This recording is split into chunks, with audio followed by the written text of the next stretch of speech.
I sat in the living room and reread the letter to Victor Sanders for the third time.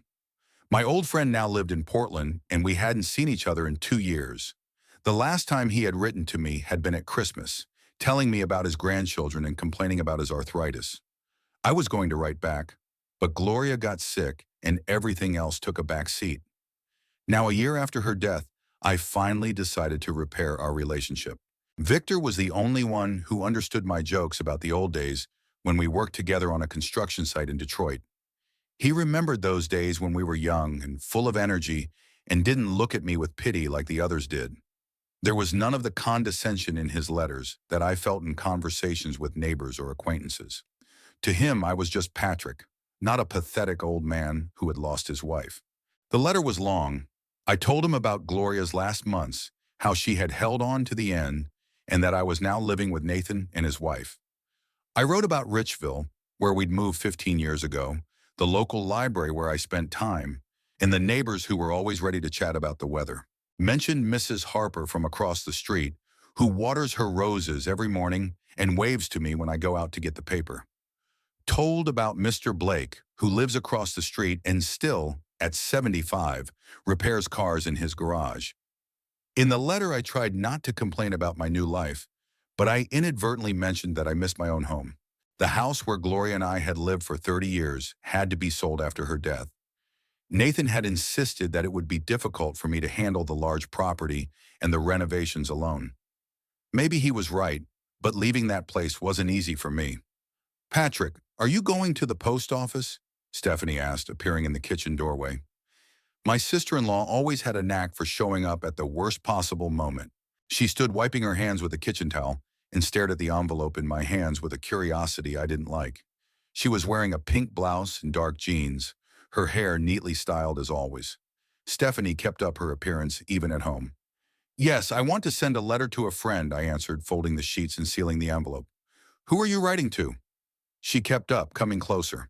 Stephanie was a medium-sized woman with short brown hair and a habit of prying. In the 5 years she'd been married to my son, I'd never gotten used to her prying. Gloria always said Stephanie was just caring, but I felt like she wanted to control too much. When I first moved in with them, she was always asking what I ate, where I went, who I talked to. At first it seemed like a show of attention, but gradually it started to get annoying. "Victor Sanders, we used to work together," I said, getting up from my chair. "Didn't you write to him a month ago?" she asked, frowning. I stopped and looked at her.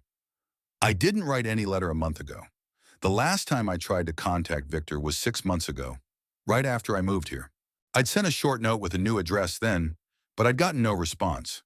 I chalked it up to a friend's busy schedule or mail problems. "No, you didn't," I said slowly. "That's weird," Stephanie shrugged. "I thought I saw an envelope with his address on it. I must have gotten it wrong." She walked quickly back to the kitchen, but I could see her shoulders tense. Something in her demeanor seemed wrong, but I couldn't put my finger on what it was. There was a fake nonchalance in her voice, like she was trying to hide her embarrassment. I grabbed my car keys and headed for the door. Nathan's old Ford wouldn't start the first time, but it would get me to the post office. My son let me use the car, even though Stephanie thought it was best not to take any chances at my age. She often insinuated that it was time for 72-year-old men to leave driving to the young, but I felt confident enough behind the wheel for now. The car started on the second try, and I pulled slowly out of the driveway. Richville was a quiet country town where everyone knew each other by sight, and the main events were discussed at the local coffee shop or barber. It didn't have the rush of a big city, but sometimes it was a slow pace that depressed me. The post office in Richville was in a small building next to the bank. I parked near a red hydrant and went inside. Standing behind the counter was a young woman with a short haircut who I'd seen here a few times before. She was wearing a blue jacket with a postal service patch, and on the desk was a mug that read, "Best Mom in the World." "Sorentornum." "Good afternoon, Mr. Anderson," she greeted me. "Sending a letter again?" I was surprised. How did she know I'd sent letters before? I'd only been here a couple of times in the last 6 months, and that was on minor business.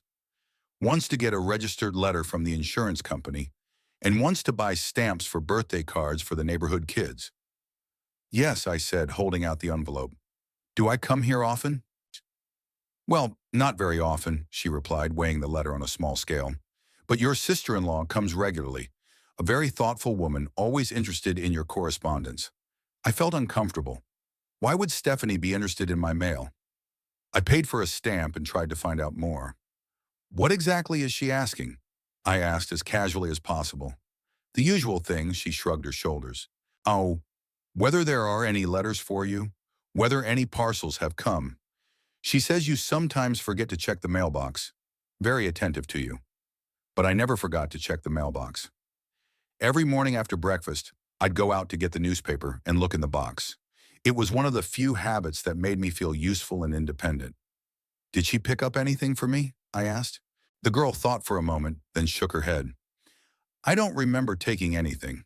She was just interested. Although, she frowned, I think she asked me to forward your mail a couple times. Said you asked her to do it. My heart quickened. I hadn't asked anyone to redirect my mail. In fact, I didn't even know it was possible. Where would it go? I asked cautiously. To a P.O. box, I think. I'll have to look in the computer if you want to check, she suggested, noticing my uneasiness. Yes, please, I asked. She typed something on the keyboard for a few minutes, then looked up with a surprised expression on her face. Indeed, there is a redirect to cell number 237. It was made 3 months ago by your sister-in-law. She had a power of attorney with your signature. I felt the ground slipping from under my feet. I didn't sign any power of attorney. So Stephanie's been picking up my mail for the last 3 months, and I didn't even know it. Is there any way to undo this redirection? I asked. Of course, but you'll have to fill out an application and show your papers, she explained. You can come tomorrow. I will prepare all the necessary papers. I thanked her and walked slowly to the car, thinking about what I had heard. I had questions in my head, but no answers. Why would Stephanie want to intercept my mail? What else was she hiding? At home, I found Nathan in the garage.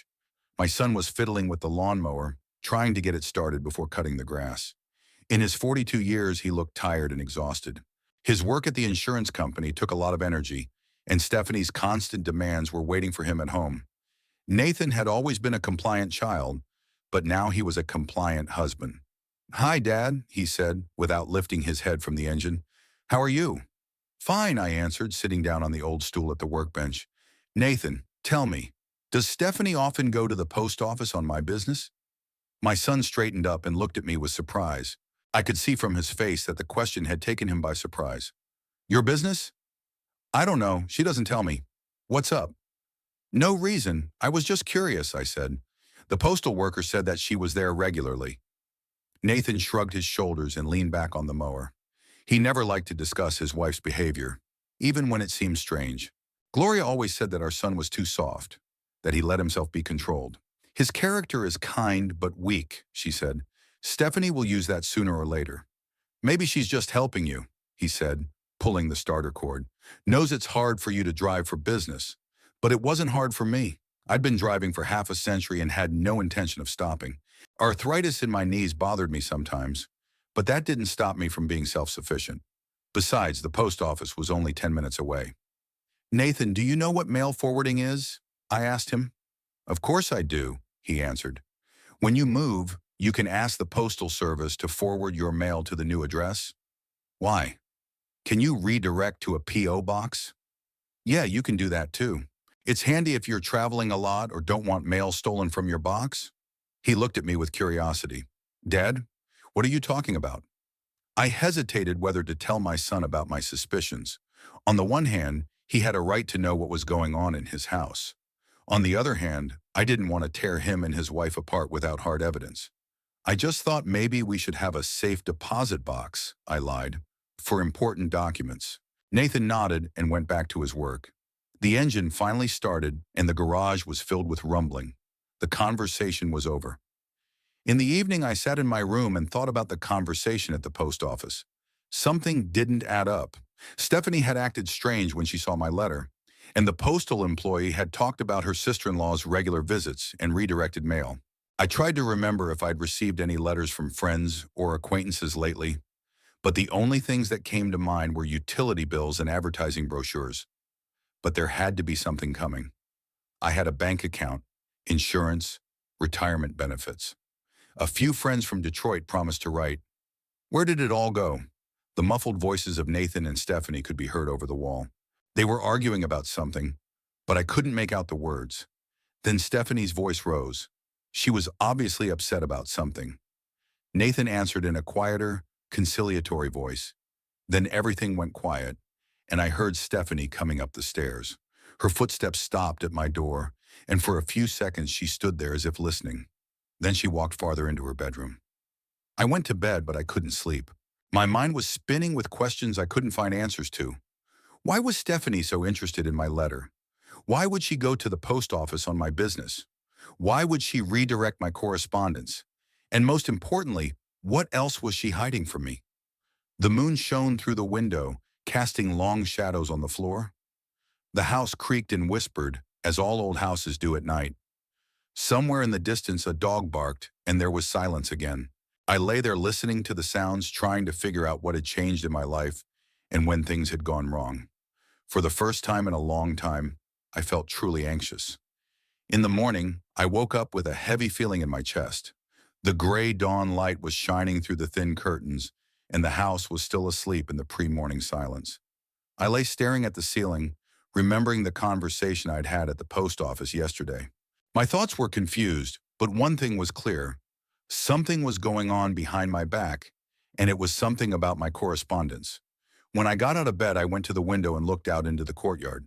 Nathan had already left for work. His car was not in the driveway. Stephanie was preparing breakfast, according to the sounds from the kitchen. The smell of bacon and coffee wafted up the stairs, reminding me of the familiar routine in this house. A year ago, when I first moved here, everything seemed like a temporary solution. Gloria had died in February after a long illness, and I was alone in our big house on the outskirts of Detroit, a house where we had lived for 30 years, where our children had grown up, where every corner held memories of a life together. For the first few months after the funeral, I managed on my own. I cooked simple meals, kept things in order, tended the garden that Gloria loved so much. Neighbors came by to check on me, bringing casseroles and soups, but gradually their visits became less frequent. People went back to their work, and I was alone with the empty house and my memories. Nathan came every weekend, sometimes with Stephanie. My son worried about my health and loneliness and suggested that I move to Richville. I refused, not wanting to become a burden and disrupt their family life. Besides, the thought of leaving the home where most of my life had been spent seemed a betrayal of Gloria's memory. But in the fall, an incident occurred that changed everything. I slipped on wet leaves near the porch and fell, badly bruising my hip. I lay on the ground for several hours, unable to get up, until my neighbor Mrs. Patel spotted me from her window. She called an ambulance and I was taken to the hospital. In the hospital room, waiting for the x-ray results, I was truly scared for the first time. Not of the pain, it was bearable. I was afraid that I could die there, in the yard, and no one would know about it for a few days. That fear was what made me accept Nathan's offer. "Dad, you can't live like this alone," he said, sitting next to the hospital bed. "What if the next time is worse? We have a spare room. You will be close to your family." Stephanie supported the idea of moving then too. She said all the right things about how nice it would be for them to take care of me, how nice it would be to have an older family member in the house. But even then, I could detect a certain falseness in her voice, as if she were speaking in rote sentences. The sale of the house went quickly. Nathan took care of all the formalities and Stephanie helped with the packing. Most of the furniture had to be sold or given away because there was no room for our old sofa, Gloria's dresser, or the dining table where we used to gather as a family. So, "Patrick, don't worry," Stephanie said as she packed the books into boxes. "Everything in our house is modern and comfortable. You'll love it." But I didn't particularly like it. Their home in Richville had only been built 10 years ago, and it didn't have the warmth that years of living together created. Everything here was functional and neat, but devoid of soul. White walls, gray furniture, minimal decor. Stephanie called it minimalist, but I felt like the house just lacked life. My room was on the second floor, next to the master bedroom. Small but adequate for an old man. A bed, a dresser, a chair by the window, and a desk were all I needed. Stephanie had even hung some pictures of Gloria on the walls, which I appreciated. Things went relatively smoothly for the first few months. I was getting used to the new routine, exploring the neighborhood, Getting to know the neighbors. Stephanie cooked for the whole family, and I ate with them, trying not to be a burden. In the evenings, we sometimes watched TV in the living room, although our tastes in programs did not coincide dramatically.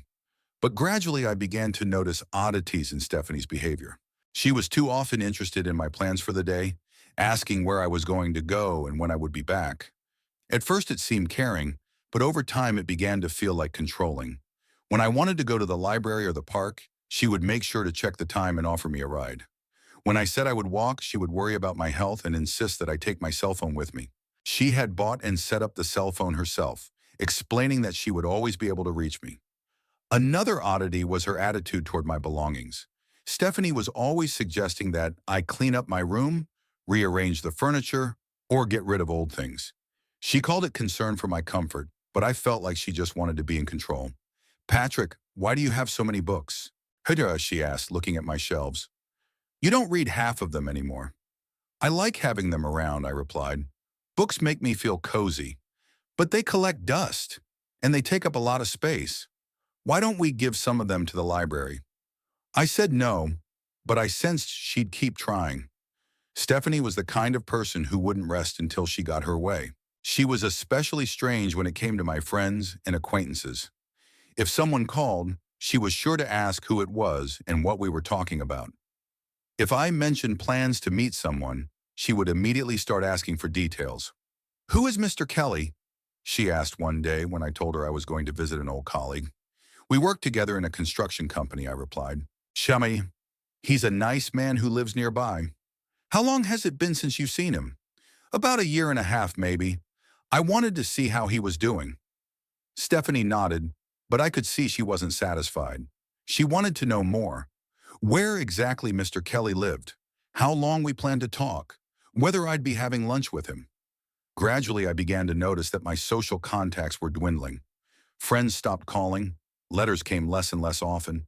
I had written it off as the natural course of things. People our age often lose touch, get sick, die. But now, after yesterday's conversation at the post office, I had other suspicions. I went down to the kitchen where Stephanie was setting up breakfast. There were plates of scrambled eggs and bacon, a basket of toast, and coffee cups on the table.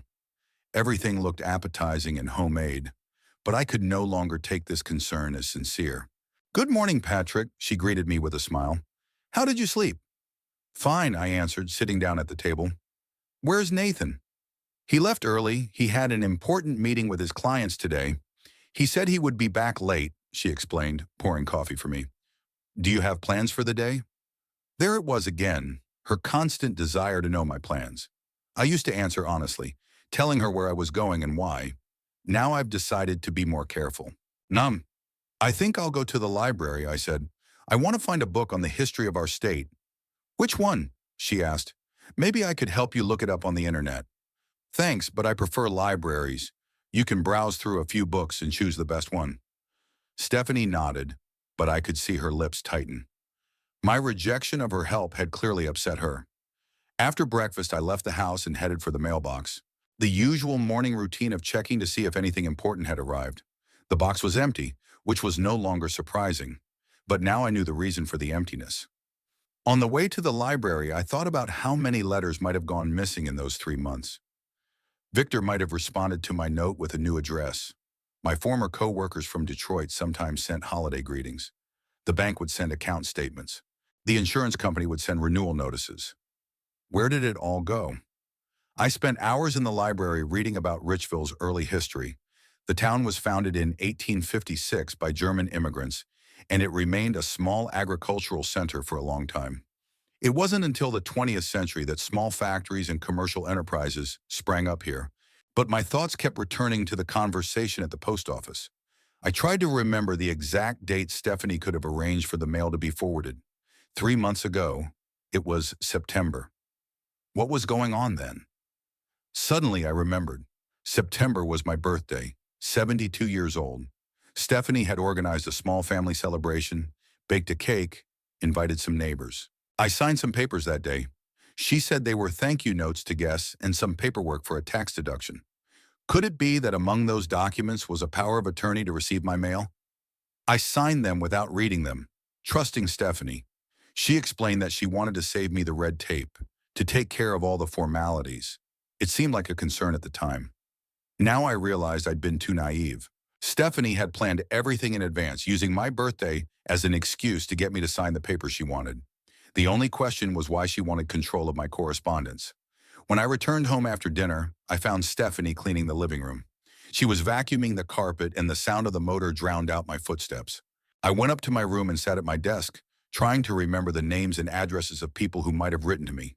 Victor Sanders in Portland, Frank Morgan, my old buddy from Detroit, Susan Riley, my late brother's daughter, who promised to keep in touch, a few others from among former colleagues and neighbors. All of them could send letters, postcards, updates on their lives. I pulled out a notebook and wrote down all the names I could remember. Tomorrow morning, I'll go to the post office and get the referral canceled. Then I'll try to contact these people and see if they've written to me lately. It was beginning to get dark outside the window.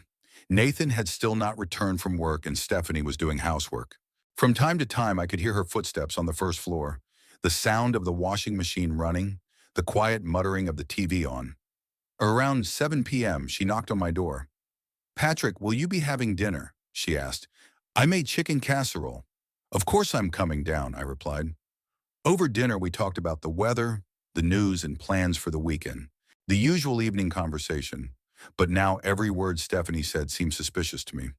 When she asked about my day at the library, I sensed she wanted to know more than she was saying. "Did you find an interesting book?" she inquired. "Yes, I read about the history of the town. It turns out that there used to be a railroad station here," I answered. "What else do you plan to read?" Again, this control, these constant questions about my plans. I was beginning to realize that I was under surveillance, and the thought made me uncomfortable. Nathan came home around 9 o'clock in the evening, tired and silent. He ate a warmed casserole, talked about his problems at work, and went to bed early. I went up to my room too, but sleep was gone. Lying in the dark, I thought about how drastically my life had changed over the past year. Losing my home, moving, living with a stranger's family. It had all been difficult but bearable. But now that I'd learned about the secret control of my correspondence, that sense of comfort was completely gone. Stephanie wasn't just taking care of me. She was running my life, restricting my freedom, isolating me from the outside world. And worst of all, she was doing it gradually, imperceptibly, under the guise of care and love. The next morning, I met with a firm intention to deal with the situation at the post office. I woke up early before dawn and lay in bed for a long time, thinking about the upcoming conversation. The house was quiet. Nathan and Stephanie were still asleep, and only the old boards creaked in the October wind. At breakfast, Stephanie was especially talkative. She talked about her plans for the day, about going to the grocery store, about seeing her friend Linda, who had recently returned from vacation. I listened to her chatter half-heartedly, nodding in the right places, but my mind was on something else. "Are you going out tonight?" she asked, pouring herself a second cup of coffee. "Yeah, I have to go to the bank," I lied. I wanted to check my account, and I hadn't looked at the statements in a while. It was a half-truth. I did need to go to the bank, but I had to deal with the mail first. Stephanie nodded, but I could see her tense up at the mention of banking. "How about I give you a ride?" she offered. "I'll be passing the center anyway." "Thanks, but I can drive myself," I said. "I like driving. It keeps me in shape." She didn't insist, but her expression turned unhappy. Stephanie clearly didn't like it when I was on my own. Half an hour later, I was driving through the familiar streets of Richville toward downtown. The morning traffic was leisurely, school buses dropping off kids, office workers taking their time getting to work. This small-town rhythm usually calmed me down, but today I felt tense. The post office opened at 8 in the morning, and I was one of the first visitors. The same young woman I had spoken to yesterday greeted me at the counter. She smiled as she recognized me, and I was somewhat relieved that she remembered our conversation about redirecting mail. "Nalkuva, good morning, Mr. Anderson," she greeted me. "I've prepared the paperwork to cancel the diversion, as promised." "Thank you," I said as I approached the counter. "Can I get the details first? When exactly was this reroute processed, and what did it take?" The girl looked at the computer, found my record, and started reading. "So the application was filed on September 21st of this year. Your sister-in-law, Stephanie Anderson. She presented a notarized power of attorney with your signature and her passport. All correspondence from this point forwarded to P.O. Box number 277, September 21st. I did a quick math. It was exactly 5 days after my birthday, so Stephanie hadn't procrastinated and used the power of attorney I'd signed almost immediately. Nalwatsorn, what exactly is being redirected? I asked. Absolutely all correspondence, she replied. Letters, parcels, registered mail, notices. Everything that comes to your name and address. And how often is mail taken from this box? Records show regular visits, about 2 or 3 times a week. The last one was yesterday morning. So while I was at the library, Stephanie went to pick up my mail. I wonder what she's doing with it. Read it? Hiding it? Or does she just throw away what she thinks is unnecessary? Can I ask if you've gotten a lot of mail in the last 3 months? I asked. The girl shook her head. Unfortunately, I can't provide such information. It is confidential data, but I can say that the mail came regularly. Can I see the power of attorney? Of course. She took some documents out of the folder. Here's a copy. I took the paper and scrutinized it carefully. The power of attorney was made correctly, legally competent. My signature looked natural. I had indeed signed the document, though I didn't understand its true purpose at the time. Stephanie told me it was a formality for a tax deduction related to the move. What does it take to cancel a referral? I asked. Fill out a cancellation application, show your passport, and sign it in my presence? The employee explained.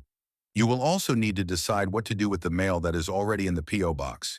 Either you will take it away, or we will return it to your home address. How much mail is in there? I'm not sure, but the box is pretty full. I'm guessing about 2 or 3 dozen pieces. 2 or 3 dozen letters in 3 months. That means I was getting 7 or 8 letters a month and I didn't even know it. Who was writing to me? About what? And why did Stephanie think she had the right to hide all this? All right, let's cancel, I said. I'll pick up the correspondence myself. The procedure took about 20 minutes. I filled out the application, signed it, and showed my passport. The employee made the changes in the computer and gave me the key to the P.O. box. From tomorrow, all mail will be delivered to your home address again, she said. You can pick up your mail now. The boxes are in the next room. I went into a small room where there were rows of metal boxes. Box 237 was at the bottom. The key turned easily, the door opened, and I saw a thick stack of letters, magazines, and advertising brochures.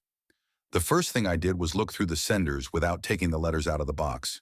Bank notices, insurance bills, a letter from a pension fund, a few letters with unfamiliar return addresses, and in the very back, an envelope with a return address of W.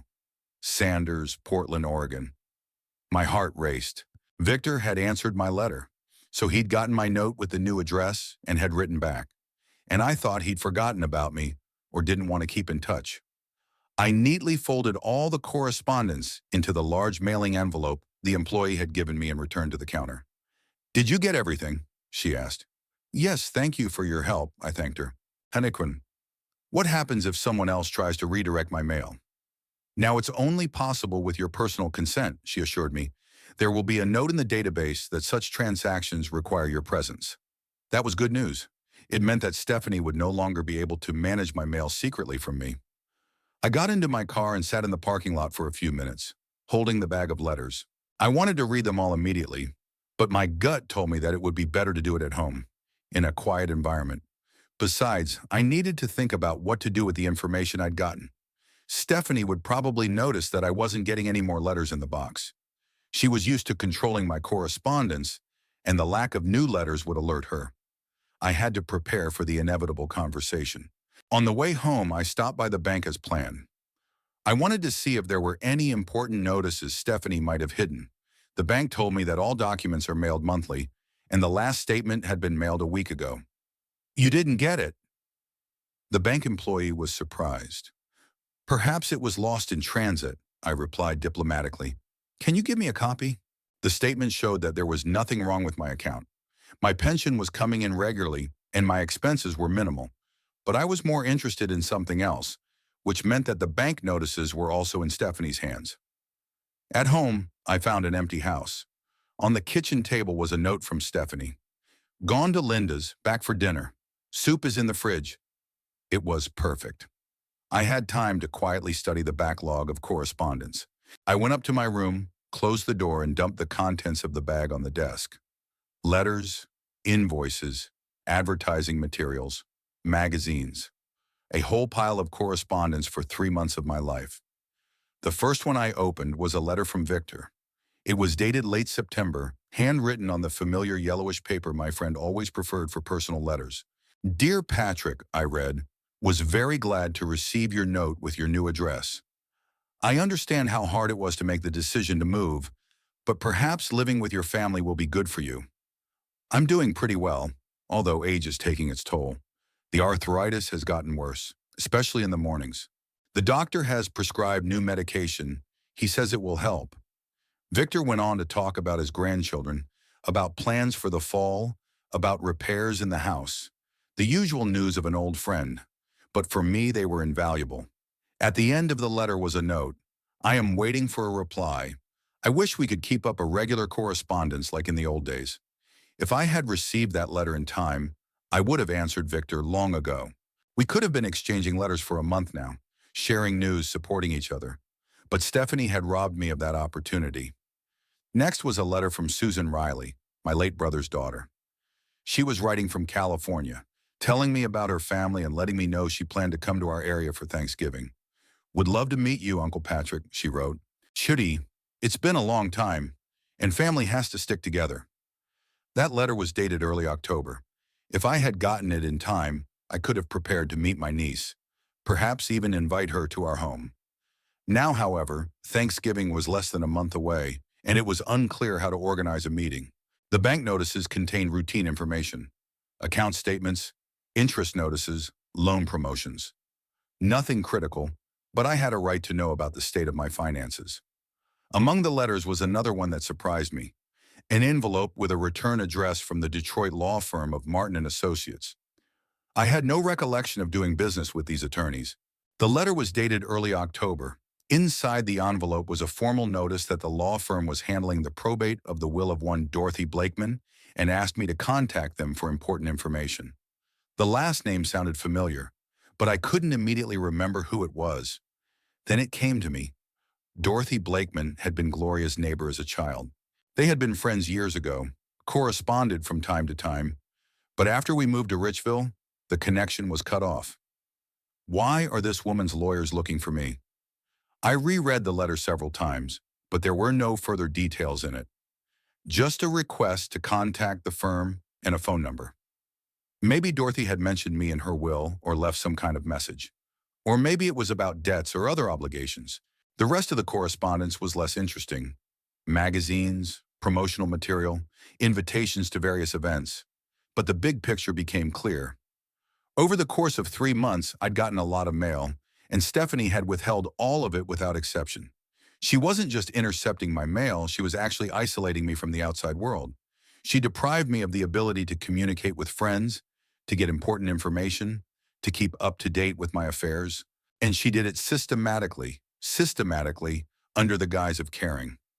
I put all the letters back in the envelope and hid it in the bottom drawer of my desk, under a stack of old documents. Stephanie didn't need to know yet that I'd discovered her deception. I needed to think things through first and decide how to proceed. The sound of the front door opening interrupted my musings. Stephanie had returned from her walk earlier than expected. I quickly checked to make sure I hadn't left any traces of my investigation on the table and went downstairs. "How was the trip to the bank?" she asked, hanging up her jacket in the hallway. "Fine," I replied. "I took care of everything." She nodded, but I noticed that she was studying my face, as if trying to see if I was telling the truth. Maybe I wasn't hiding my emotions well, or maybe she was just getting suspicious. "You didn't go anywhere else?" she asked. "No, just to the bank," I lied. Stephanie walked into the kitchen, and I heard her start to prepare dinner. Outwardly, everything looked normal, but I could feel the tension in the air. Something had changed in our relationship, and we both realized it. The next 2 days passed in tense anticipation. I knew that my correspondence was now being delivered home again, and I looked forward to the first letters. Stephanie behaved as usual, but I noticed that she glanced toward the front door more often than usual when she heard the sound of cars pulling up. On Thursday morning, when Nathan had left for work and Stephanie was busy doing laundry in the basement, I heard the familiar sound of a mail truck. When I looked out the window, I saw the mailman heading toward our box with a thick stack of mail. My heart beat faster. I quickly went downstairs and out into the yard, pretending I was just checking the condition of the front lawn. The mailman, a middle-aged man in a uniform jacket, waved at me in a friendly manner. "Good morning, Mr. Anderson," he said. "A lot of mail for you today. It's been a long time since I've had this much mail." "Yes, it happens," I said, trying to keep my voice calm. He put the letters and magazines in the mailbox and drove on down the street. I waited until the truck was around the corner before I opened the box. Inside were about a dozen different items: bills, advertising brochures, magazines, and a few ordinary letters. One envelope stood out among them, a thick, cream-colored envelope with the words "Urgent," personally in hand in red letters. The return address pointed to the Detroit law firm of Green, Wilson and Associates.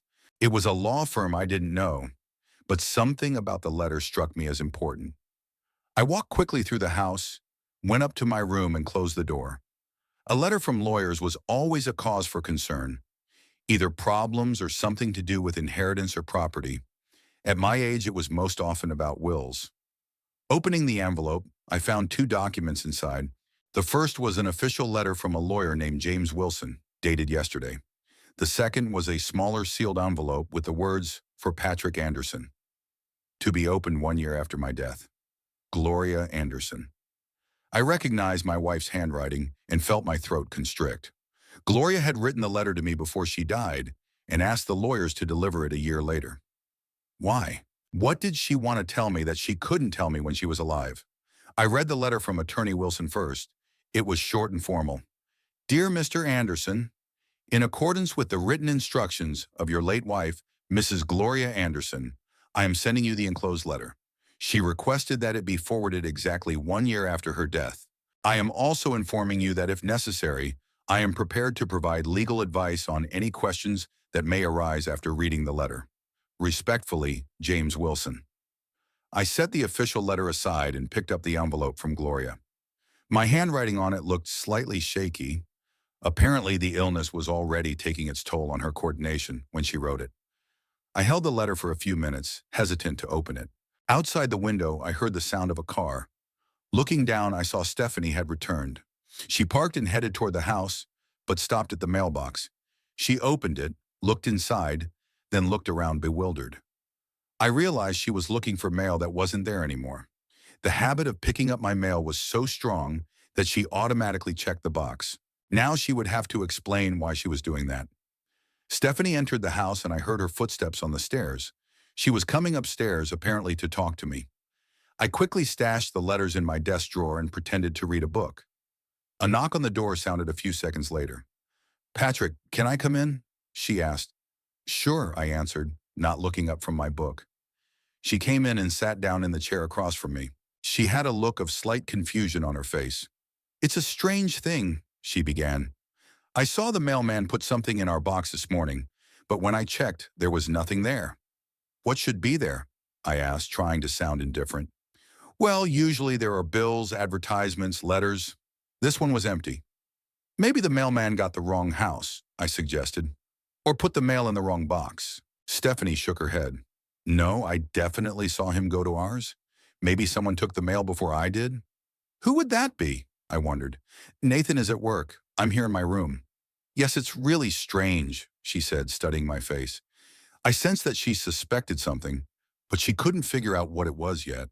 Perhaps she already knew that I had canceled the mail forwarding, and now she was trying to find out if I was receiving letters at home. "Didn't you go out into the yard?" she asked. "I went out to check on the lawn," I said honestly, "but I didn't go to the mailbox." Technically, that was true. I didn't go to the mailbox while the mailman was there, but picked up the mail after he left. Stephanie talked a little more about trivia, but I could see that her mind was on something else. Finally, she left, and I was alone again. Taking out Gloria's letter, I carefully opened the envelope. Inside were 2 sheets of paper written in familiar handwriting. The letter was dated January of this year, a month before her death. "My dear Patrick," Gloria began, "if you are reading this letter, it means I am no longer around. I'm sorry I couldn't tell you everything while I was alive, but I needed time to think things over and make the right decision. What followed was an account of Gloria's careful observation of our family's behavior during the last months of her life. She noticed how Stephanie was gradually trying to control all aspects of life in the house, how she was influencing Nathan and making plans for the future. I realized that after I die, Stephanie will try to take complete control of your life, my wife wrote. She believes that older people are incapable of making decisions for themselves and is already treating you like a child. This is only going to get worse. Gloria described several episodes that I didn't notice or pay much attention to at the time. How Stephanie accidentally intercepted phone calls intended for me. How she advised Nathan to limit my autonomy for my own good. How she discussed putting me in a nursing home when the time was right. But that's not the important thing, Gloria continued. The point is that Stephanie misunderstands our financial situation. She thinks that once our house is sold, all the money will go to Nathan, and she's making plans based on that assumption. The next paragraph made me reread it several times. Patrick, I never told you this, but I changed my will a year ago. The house in Richville is not in Nathan's name, but in yours. I bought it with the money from the sale of my inheritance from Aunt Martha, remember? Officially, you own the house, though all the paperwork is through a trust to avoid taxes. I set the letter aside and sat in a daze for a few minutes. The house belongs to me? How was that possible? I was sure Nathan had bought it with his own money, taking out a mortgage. Gloria and I had only helped with the down payment. Picking up the letter, I continued reading. I did it because I foresaw possible problems. If Nathan owns the house, Stephanie can get him to evict you on any pretext. But if you own it, no one can force you to move. All the paperwork is with Attorney Wilson, who is giving you this letter. Gloria also wrote that Attorney Wilson knows the entire situation and is willing to help with any legal issues. She asked me not to reveal the contents of the letter until I was sure it was really necessary. Maybe I'm wrong about Stephanie, my wife concluded. Perhaps she really cares for you, and my fears are in vain. But if you feel your freedom and dignity are threatened, know this: you have protection. Home is yours, and no one can force you to leave it. The letter ended with words of love and wishes for happiness. Gloria asked me to live life to the fullest and not let anyone restrict my independence. I folded the letter and hid it with the papers from the lawyer. My thoughts were confused and my emotions were running high. Gloria had been right in her suspicions about Stephanie. Moreover, she had foreseen such a development and took measures to protect me. But what should I do with this information? Should I tell Nathan or wait and see how things develop? And most importantly, was I ready for the conflict that would inevitably erupt if the truth came out? The sound of footsteps in the hallway interrupted my thoughts. Stephanie was coming upstairs again, and this time her gait was more determined. She must have thought of something or recognized it. The knock on the door sounded insistent. Patrick, we need to talk, she said, not waiting for an invitation to enter. About what? I asked, trying to look calm. About the mail, she said bluntly. I called the post office and found out something interesting. So she'd found out about the canceled reroute. Now it was going to be an unpleasant conversation, and I wasn't prepared for it. But I had no choice. Stephanie was clearly determined to get to the bottom of it.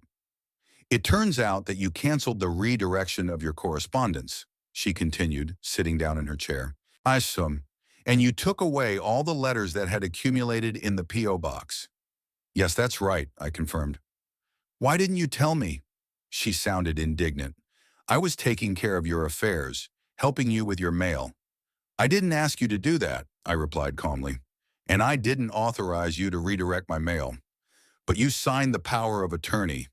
You told me it was for a tax deduction. I didn't know I was signing an authorization to intercept my mail. Stephanie's face turned red.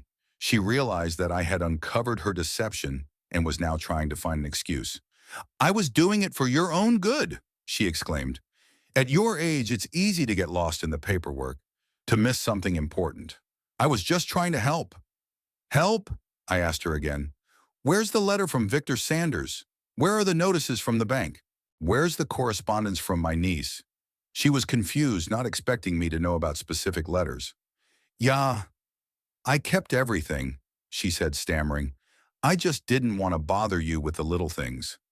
Letters from friends are little things? No, of course not, but… Stephanie, I interrupted her. I am grateful for your concern, but my correspondence concerns only me. From now on, please don't interfere in my personal affairs. She stood up and headed for the door, but turned around on the threshold. You don't understand, Patrick, she said in a harsher tone. There are rules in this house, and everyone has to obey them. That goes for the mail and a lot of other things. After she left, I sat in my chair for a long time, thinking about what had happened. Conflict was inevitable, and now it had begun. Stephanie was no longer trying to play the caring daughter-in-law. The mask had fallen, and I saw her true face, a controlling, overbearing woman who considered me her property. But now I have information that could change everything. The house belongs to me, and no one can force me to leave it against my will. All that remains is to decide when and how to use that trump card. After the confrontation with Stephanie, the atmosphere in the house was tense. She avoided talking to me, and when we crossed paths in the hallway or kitchen, she defiantly turned away. I understood that she was thinking about her next steps and preparing for a new attack. Nathan came home from work around 7 o'clock in the evening, tired and irritated. I could see from his face that he had had a hard day. Stephanie met him at the door and immediately drew him into the bedroom. For the next half hour, they talked intensely about something in muffled voices, and I knew it was about me. They both came down for dinner, but their mood was somber. Nathan looked confused and Stephanie looked determined. We ate in silence, interrupted only by the clinking of dishes and requests for salt or bread. Dad, Nathan finally spoke, putting his fork down. Stephanie told me about your conversation. She is very upset. I understand, I answered as I continued eating. But I have a right to receive my correspondence. Of course, my son agreed. But Stephanie just wanted to help. She's worried that you might miss something important or get confused by the paperwork. I looked at my daughter-in-law. She was stone-faced, but there was a look of triumph in her eyes. So she had succeeded in convincing her husband that she was right. Nathan, I am perfectly capable of doing my job, I said. I am 72 years old, not 7. I have the right to read my letters. No one is arguing, Nathan said conciliatingly. Stephanie just wanted what was best for her. Stephanie finally spoke. Patrick, I understand that you are upset. Maybe I was too intrusive, but I think someone is trying to take advantage of your condition. What condition? I was concerned, Suramadkum. Well, she faltered, at your age people become more gullible. Scammers know that, and they take advantage of it. What are you talking about? The letter from the lawyers you got today, she said bluntly. I saw the envelope in the trash can in your room. I got chills, so she came into my room and went through the trash. I did throw away the envelope from the lawyer without thinking of the consequences. Stephanie, you have no right to go through my things, I said. I wasn't. She was indignant. I was just taking out the trash and happened to see it. A letter from some law firm nobody knows. It's a classic scam. Nathan became interested. What kind of letter, Dad? I hesitated. On the one hand, I did not want to talk about Gloria's message in front of Stephanie. On the other hand, my son had the right to know what was going on in his house. There was a letter from the lawyers in Detroit, I said cautiously. It's about some kind of inheritance. You see? Stephanie exclaimed.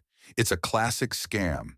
They write about some inheritance and then ask you to pay fees or legal fees. I'm not going to pay anything, I assured her. But you're not going to answer that letter, are you? She insisted. I am, I said firmly. I want to find out what it is about. Stephanie and Nathan looked at each other. It was clear that they thought I was a naive old man who would fall for a scam. Dad, Nathan said, what if we check out the company first? Let's look on the internet, read the reviews. That's a good idea, I agreed. But I will check it myself. Sure, my son nodded. Just be careful. There have been a lot of cases of fraud with the elderly lately. Dinner ended in a dreary atmosphere. Stephanie cleaned the dishes in a demonstrative manner, clattering the plates loudly. Nathan tried to lighten the mood by talking about work, but I could feel that he was uncomfortable. I went up to my room and thought about the situation. Stephanie obviously suspected something and tried to interfere with my communication with the lawyers. Maybe she was afraid I'd find out the truth about the house. Or maybe she just didn't want to lose control of my affairs. The next morning, when Nathan left for work and Stephanie was doing chores around the house, I decided to take action. I took out the business card of the lawyer Wilson and dialed the phone number. The receptionist connected me to Wilson quickly. His voice was pleasant, professional. "Mr. Anderson," he greeted me. "I've been expecting your call. Did you get our letter?" "Yes, I did," I replied. "And I read my wife's message. I need to see you." "Of course. When is convenient for you?" "As soon as possible," I said. "Things are getting complicated." "I see. Can you come this afternoon? Say, 3 o'clock." "That would be fine," I said. "What's your address?" Wilson dictated the address of his office in Detroit. It was about an hour's drive from Richville, but I was willing to go to the ends of the earth to get to the bottom of the situation. "Mr. Anderson," the lawyer added before hanging up, "come alone. What we're going to discuss concerns only you." "Understood," I replied. After the conversation, I was relieved. Finally, there was a chance to get answers to all my questions. Gloria had left me more than a letter. She had left me a plan of action. Going down to the kitchen, I told Stephanie that I was going to go to Detroit. "Why?" she asked immediately. "Personal business," I answered evasively. "What kind of personal business?" she insisted. "Stephanie, this is my business." Her face darkened. "Patrick, you're not going to meet those crooks, are you?" "I'm not dating any crooks." Then who are you dating?" "That's my business." She tried a different approach. "What if I came with you? Just to be safe. At your age, you shouldn't be traveling alone in a big city." "Thank you, but I can manage on my own." "Then at least tell me exactly where you're going, in case something happens and we have to come looking for you." I knew she wouldn't let up until she had some information. "I'm going to the lawyers," I said. "I want to consult on some legal matters." "What kind of legal advice?" "It's confidential." Stephanie pressed her lips together, but didn't ask any more questions. I could see that she was angry, but she could not openly prevent me from going. At 2:30, I got into Nathan's car and drove to Detroit. The road was familiar. I had traveled that route often when we had lived in the old house. The fall scenery outside the window brought back memories of my past life, of a time when I had been the master of my own destiny. Attorney Wilson's office was in a modern building in the downtown business district. I parked in the underground parking lot and went up to the 12th floor. The receptionist, a woman in her 40s with a kind smile, ushered me into the office. James Wilson turned out to be a man in his early 50s, with graying hair and attentive eyes. He met me at the door and invited me to sit in a comfortable chair in front of a large desk. "It's a pleasure to finally meet you, Mr. Anderson," he said. "Your wife was a remarkable woman. Very forward-thinking." "Thank you," I replied. "Tell me, what exactly was she planning, and why was it kept secret?" Wilson opened a thick file folder. "Gloria came to me 2 years ago," he began. "She was concerned about what might happen to you after her death. She was particularly concerned about her sister-in-law's behavior." "Did she tell you about Stephanie?" "In some detail. Gloria felt that your sister-in-law viewed you as a burden and would try to get rid of you at the first opportunity." The lawyer pulled out some documents. "So we've devised a plan to protect your interests. First, the Richville house was purchased with Gloria's money and put in your name through a trust. The trust is technically the owner, but you're the beneficiary." "So the house is really mine?" "Absolutely. Here are the documents." He handed me a few pages. Certificate of ownership, deed of trust, Gloria's will. I studied the documents, but the legal language was difficult to understand. "What does this mean in practice?" I asked. "That no one can force you to leave the house," Wilson explained. "Not your son or his wife. The house is yours, and you have the right to live in it for the rest of your life." "Do they know that?" "Not according to Gloria's letter and your visit today. They probably think it belongs to your son." Wilson gave me a few other important details. It turned out that Gloria had also left me a good amount of money in a separate account that only the lawyer knew about. These funds were intended for legal fees and other expenses in case of conflict with the family. "Your wife had envisioned various scenarios," Wilson continued. "Sukshamonin. If they tried to declare you incompetent, we have medical reports on your mental health from last year. If they tried to evict you, we have the title deeds." "What am I supposed to do now?" I asked. "That's up to you," the lawyer replied. "You can say nothing to anyone and live as before, or you can make your family aware of the real state of affairs. I advise you to observe their behavior first." We talked for over an hour. Wilson gave me copies of all the documents and explained my rights.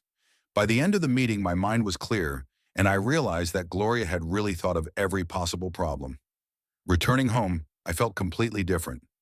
In the morning, I had been a dependent old man living at the mercy of my son and his wife. Now I found myself owning a house and had financial independence. My situation had changed. My sense of self had changed. But the main problem remained: what to do with this information next. Should I tell my family the truth or wait for events to unfold? Stephanie met me with ill-concealed concern. "How was your trip?" she asked. "What did the lawyers want?" "It was fine," I replied evasively. "The usual legal advice." "What was it about?" "Gloria's will." There was something I needed to clarify. Technically, it was true, but Stephanie clearly wanted to know more. And what was clarified? Details of the inheritance. Not much. She didn't seem satisfied with my answers, but she didn't question me further. That evening, when Nathan returned, I heard them talking for a long time in the bedroom. Stephanie must have reported to her husband about my trip and shared her suspicions. As I lay in bed, I pondered the day's events. For the first time in a long time, I had hope for a better future. Gloria had left me more than just money and real estate. She had left me freedom and dignity. Now I could protect myself from any attempts at control and coercion. But there was a tough game ahead. Stephanie clearly suspected something and was preparing to take active steps. I had to be careful not to show all my cards at once. The next day, the atmosphere in the house became even more tense. Stephanie was obviously thinking about something serious. She was silent, but I could feel her watching me all the time. When I left the room, she would find reasons to appear in the hallway. When I sat down in the parlor, she would settle nearby with some needlework. Around noon, as I was reading in my chair, she came up to me with a determined look. "Patrick, I have something to tell you," she began, sitting down opposite me. "I've been thinking all night about your trip last night, and I realized I had to be blunt." I put the book down and braced myself for another attempt at control. "I think those lawyers are lying to you," she continued. "It's a classic scheme to scam the elderly out of money. First, they tell you about some inheritance, then they ask you to pay fees and charges. Stephanie, I've already told you I'm not going to pay anything to anyone." "But you do realize they're frauds, don't you?" she insisted. "Think about it. Where did the inheritance come from all of a sudden? From whom? Why did it become known only now?"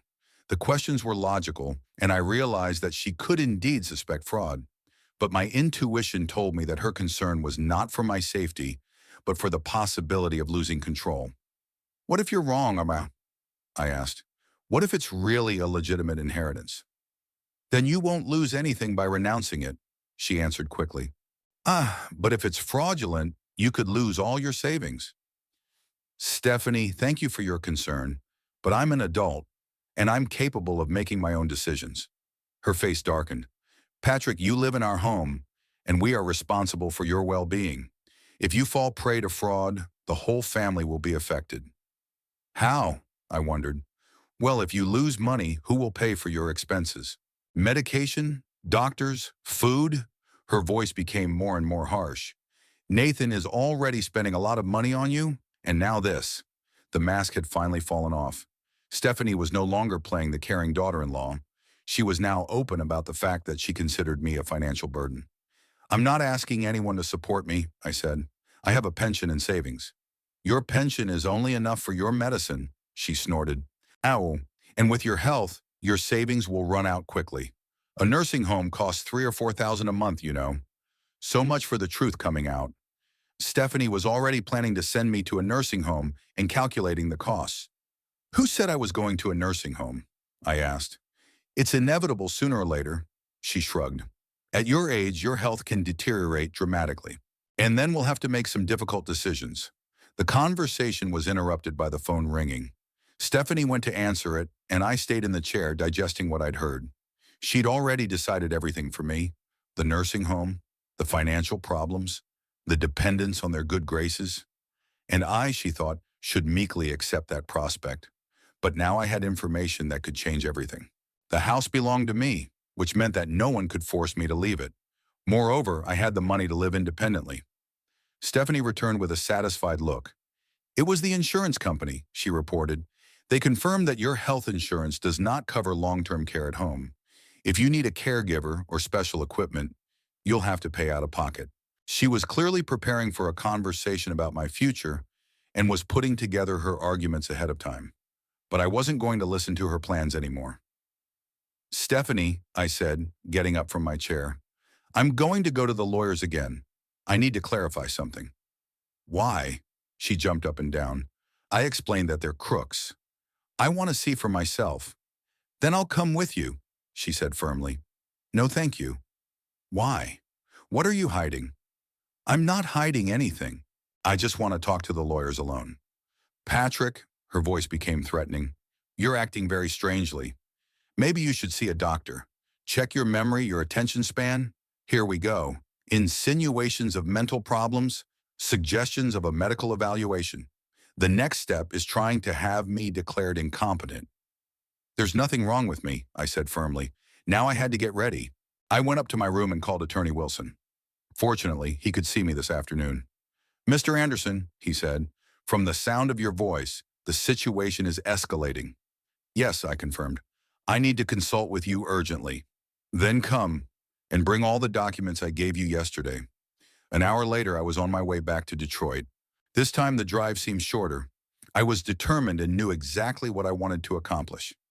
At Wilson's office, not only the lawyer himself was waiting for me, but also a young woman whom he introduced as his assistant, Jennifer Clark. Tell me what's going on, Wilson asked as we sat down in his office. I detailed Stephanie's behavior, her attempts to control my correspondence, her allusions to a nursing home, and a recent conversation about my mental state. Classic scenario, the lawyer nodded. Your wife was right in her concerns. What's your advice? Wilson exchanged glances with his assistant, then opened a thick folder. Gloria foresaw exactly this development, he said, and she left detailed instructions for it. He pulled some documents out of the folder that I hadn't seen yesterday. First, here's a medical report on your mental health, done 6 months ago at Gloria's request. 3 independent specialists have confirmed that you are fully capable of functioning. Jennifer handed me a copy of the report. Indeed, it said in black and white that I was not suffering from dementia, depression, or any other disorder that might affect my decision-making ability. Second, Wilson continued, we have a detailed dossier on your sister-in-law. Gloria hired a private investigator who looked into her past. What did he find? Stephanie Anderson was already married before she met your son. Her first husband, a 70-year-old widower, died under strange circumstances a year after the wedding. She inherited the house and all the property. I got cold feet. Could Stephanie be capable of such a thing? What do you mean, strange circumstances? I asked. The official cause of death was a heart attack, Jennifer explained. But her in-laws had sued, claiming he'd been coerced into changing his will. The case didn't go to trial because of lack of evidence. Is there any more information? Yes, Wilson nodded. After the death of her first husband, Stephanie quickly sold the house and moved to another state. There she took care of an elderly man for a while, but he died before they were married. The inheritance again went to her and his will. The picture was getting bleaker and bleaker. It appeared that my sister-in-law specialized in older men with estates. And what did Gloria propose to do with this information? I asked. Use it as a defense, the lawyer replied. If Stephanie tries to declare you incompetent or force you to move into a nursing home, we can present all these documents in court. Is there anything we can do proactively? I asked. Not wait for her to act? Wilson thought for a moment. Theoretically, yes. Since the house belongs to you, you have the right to evict any tenants. But this is an extreme measure that will destroy your relationship with your son. What if they themselves don't give up trying to control my life? Then we have everything we need for a lawsuit, Jennifer said confidently. Toniwano, property records, medical reports, Stephanie's file.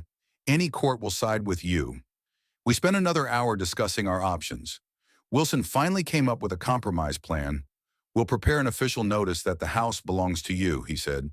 We'll send it to your son and daughter-in-law through a notary public.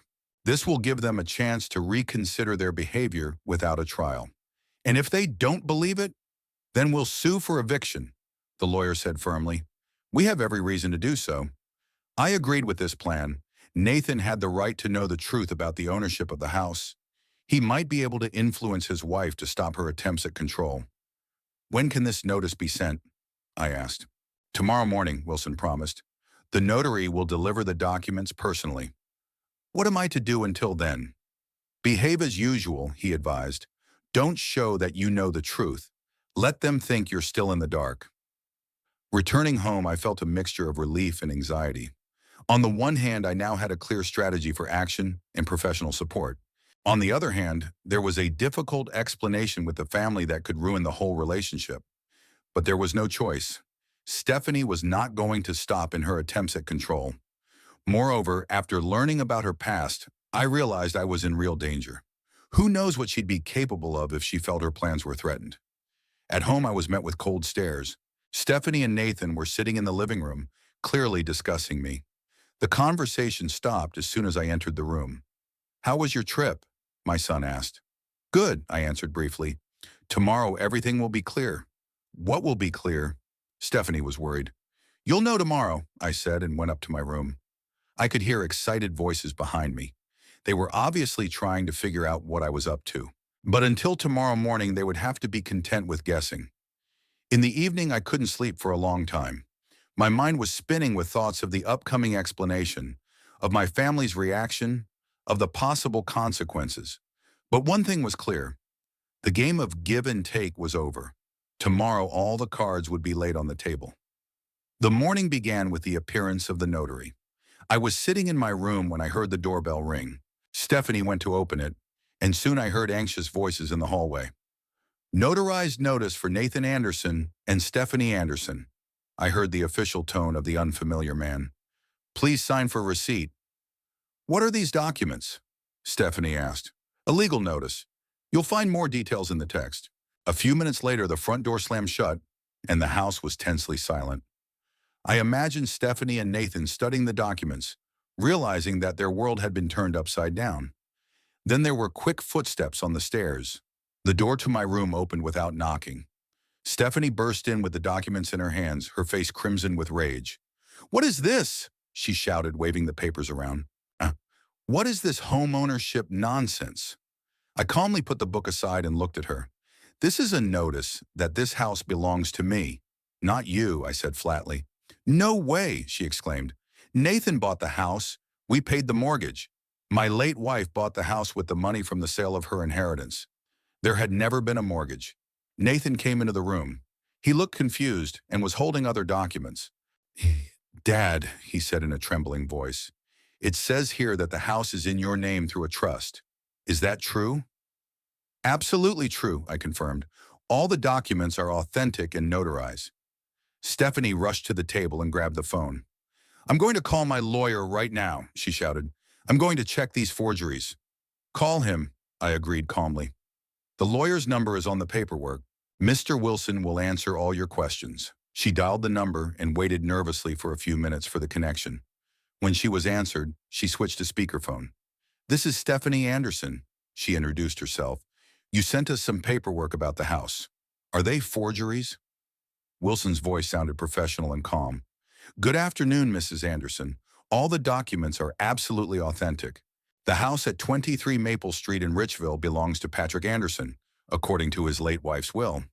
But we bought that house, she objected. We have deeds. You have documents that you lived in the house, corrected the lawyer. But the owner has always been Mr. Patrick Anderson through a trust. And the mortgage? We paid the bank. There was no mortgage. The house was purchased with cash from Mrs. Gloria Anderson. Stephanie disconnected the phone and turned to me with anger. So you've been lying to us all this time? She hissed. I wasn't lying about anything, I replied. I just didn't know about Gloria's plans. She told me about it in a letter that was delivered after her death.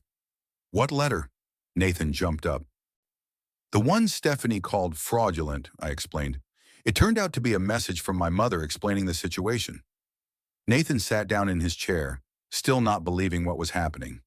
Dad, but why didn't Mom say anything? Why all these secrets? She explained it in the letter. Gloria wanted to protect me from possible problems in the future. What kind of trouble? My son didn't understand. I looked at Stephanie, who was stone-faced. Pronintonuri, from trying to take away my independence and send me to a nursing home. What are you talking about? Nathan marveled. Who was going to send you away? Stephanie quickly intervened. Patrick, you are exaggerating. I wasn't going to send anyone anywhere. Really? I asked. And the conversation yesterday about nursing homes and medical expenses? That was just a theoretical conversation about the future and the interception of my correspondence, controlling my every move. Nathan turned to his wife. Stephanie, what is he talking about? This is nonsense. She dismissed it. Your father has been acting strangely lately. Maybe he needs medical attention. Here we go. An attempt to portray me as an inadequate person whose word could not be trusted. Nathan, I said, ask at the post office about P.O. Box number 237. Find out who rented it and who has been picking up my mail for the last 3 months. The son looked at his wife confusedly. Stephanie, is this true? I just wanted to help, she exclaimed. Your father is forgetful. He could have missed something important. So you really intercepted letters. I wasn't intercepting letters, I was helping. Is it a crime to take care of an elderly person? Nathan stood up and walked around the room. I need to think about all this, he said. There is too much information at once. Stephanie grabbed his arm. Nathan, don't you see what is happening? Your father has been turned against us by some lawyers. They want to take over the house and evict us. No one has turned me against anyone, I objected. I just found out the truth about my property. What truth? She wouldn't stop. Maybe your mother wasn't herself when she wrote her will. Maybe she was suffering from dementia. Stephanie, Nathan stopped her abruptly. Don't talk about your mother like that. But think about it, she continued. A normal mother would not hide such things from her son. It's not normal. Mom was perfectly healthy when she made her will, I said firmly. I have medical certificates to prove it. What certificates? From where? Gloria had been evaluated by a psychiatrist beforehand to rule out any doubts about her capacity. Stephanie realized her arguments weren't working and changed tactics. All right, she said, sitting down on the edge of the bed. Let's say the house is yours. What's next? Do you want to evict us? I want to stop being controlled and treated like a child, I replied. I want to get my own mail, talk to my friends, make my own decisions. Is that it? For now, yes. She exchanged glances with Nathan, then turned to me again. What if we can't live here? What if we find out that the house isn't ours and we want to move out? It's your decision, I shrugged. No one's holding you back. But we don't have the money for a new place, she exclaimed. We thought the house was ours, planned for the future. It's not my problem. Stephanie jumped up and started pacing the room. That's right, she exclaimed. Nathan, are you listening? Your father is kicking us out. I'm not throwing anyone out, I said calmly. I am just explaining the reality of the situation. Dad, Nathan intervened, can we work something out? Can we find a compromise? Of course, I agreed. If Stephanie stops trying to control my life. And if she doesn't? Then I would have to go to court to protect my rights. Stephanie stopped and stared at me.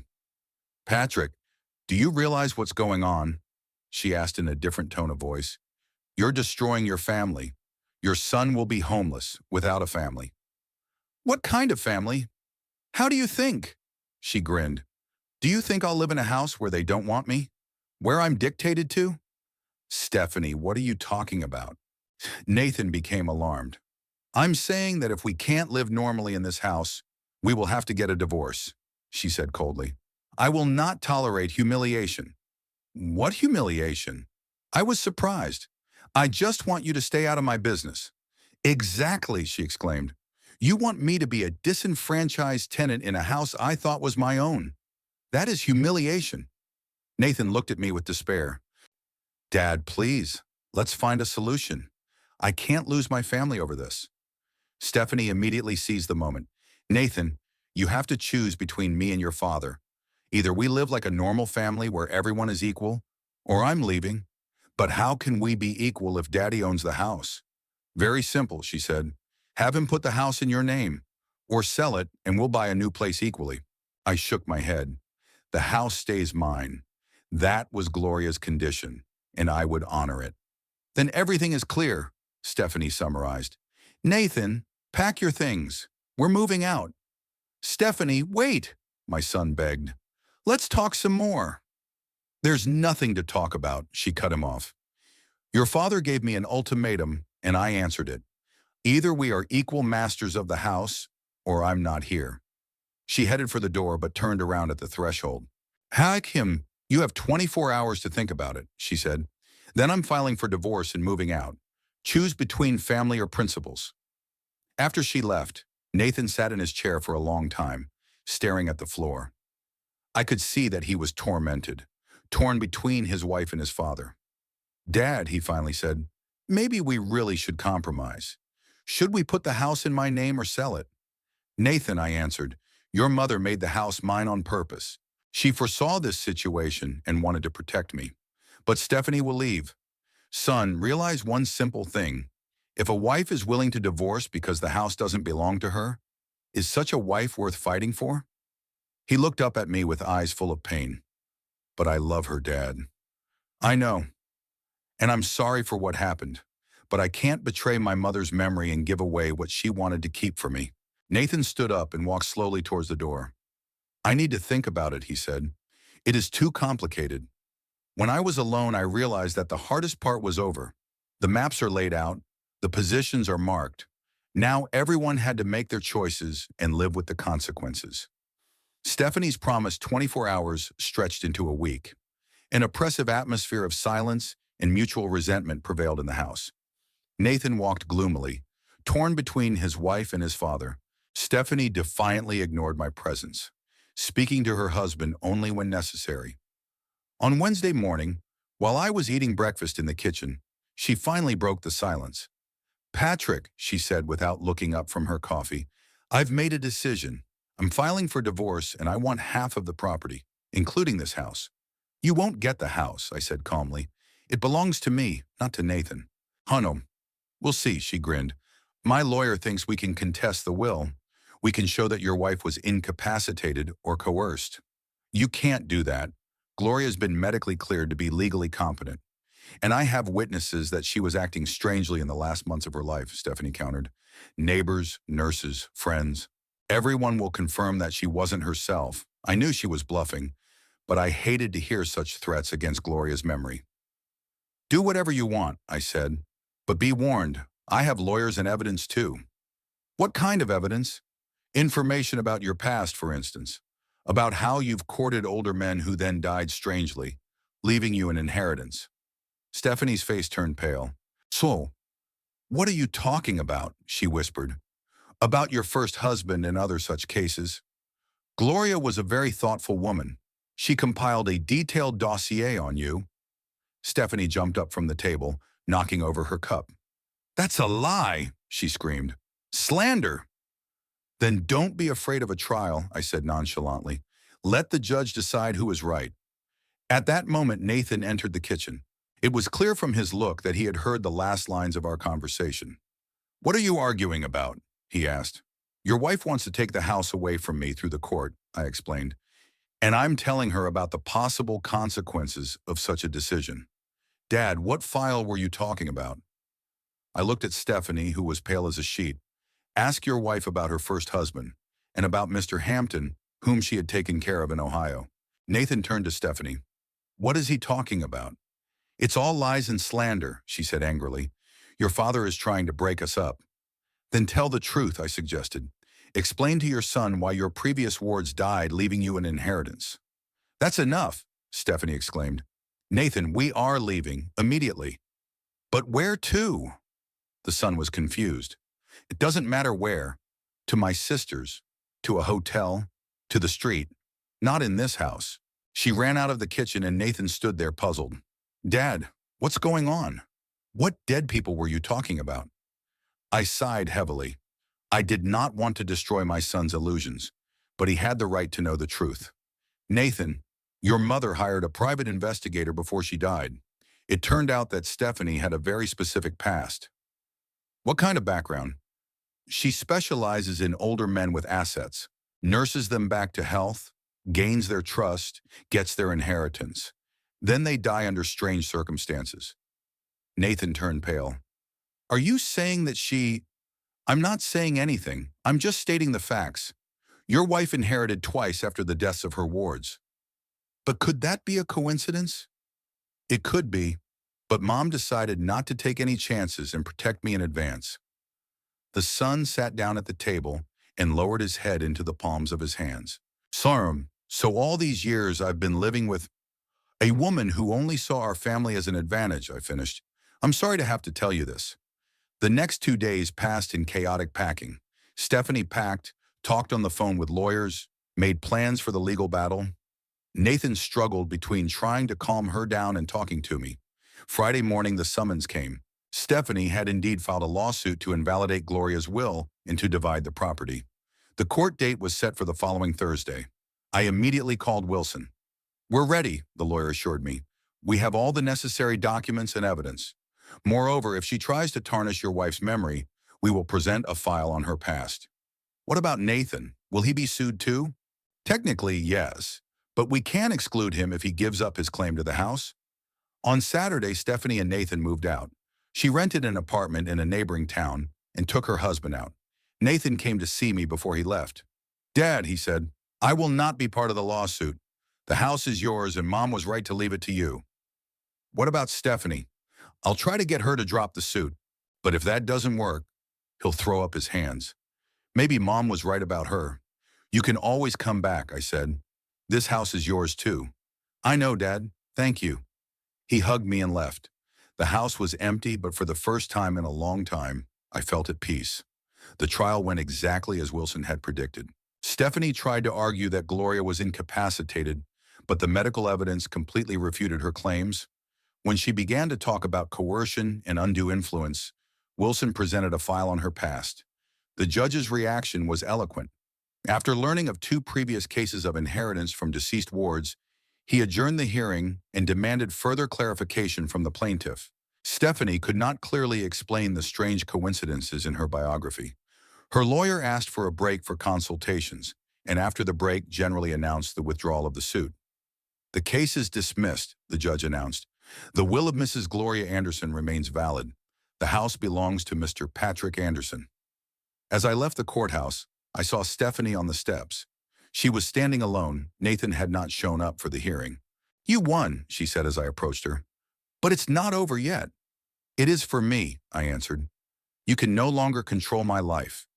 And Nathan, do you think he will forgive you for destroying his marriage? His marriage was destroyed by your own actions, she grinned. Let's see how you feel in that house all alone. Old age is not fun, Patrick, and old age alone is hell. Better a lonely old age than a life of control, I replied and walked to the car. The house greeted me with peace and quiet. For the first time in a year, I could do what I wanted, when I wanted, without having to answer to anyone. In the evening, I sat down at my desk and wrote a long letter to Victor, telling him about the recent events. I also wrote back to my niece Susan, inviting her to Thanksgiving. I wrote some postcards to old friends from Detroit, reestablishing broken ties. The next day, Nathan arrived. He looked tired and aged. Stephanie has filed for divorce, he said. She wants alimony and half of my savings. What about you? I realized my mom was right. Stephanie was really using me, probably from the beginning. We talked for a long time in the kitchen, for the first time in years, really frankly. Nathan told me how he had gradually lost his autonomy in the marriage, how Stephanie had controlled every aspect of their life. Do you want to go home? I suggested. Not yet, my son answered. I need time to sort myself out, figure out who I am without Stephanie. The door is always open, I assured him. 2 months passed. I slowly rebuilt my life. I corresponded with friends, read, went to the library and for walks. No one asked where I was going or when I'd be back. No one intercepted my mail or tried to make decisions for me. In early December, a letter arrived from Victor. He wrote that he was planning to be here for Christmas and would like to stay with me for a few days. I happily agreed. The house would be filled with friendly voices again. Susan came for Thanksgiving and brought the kids with her. We spent a wonderful evening reminiscing about family stories and making plans for the future. That evening, after the guests had departed, I sat in my chair and thought about Gloria. She had been right in all her assumptions. Stephanie was indeed trying to control my life and planned to get rid of me at the first opportunity. But thanks to my wife's foresight, I retained my freedom and dignity. The house was my home again, not a prison. I could live my life as I saw fit, socialize with whomever I wanted, and make my own decisions. Outside the window, the first snow was falling, covering the streets of Richville with a white blanket. Somewhere in that snow was the trail of Stephanie, who would never disturb my peace again. Somewhere in another part of the city, Nathan was building a new life, gradually regaining his independence. I was sitting in my chair in my house, planning tomorrow. Maybe I would write another letter to an old friend. Maybe I'll go to the library to get a new book. Maybe I'll just enjoy the peace and quiet. The important thing is that this decision will be mine alone.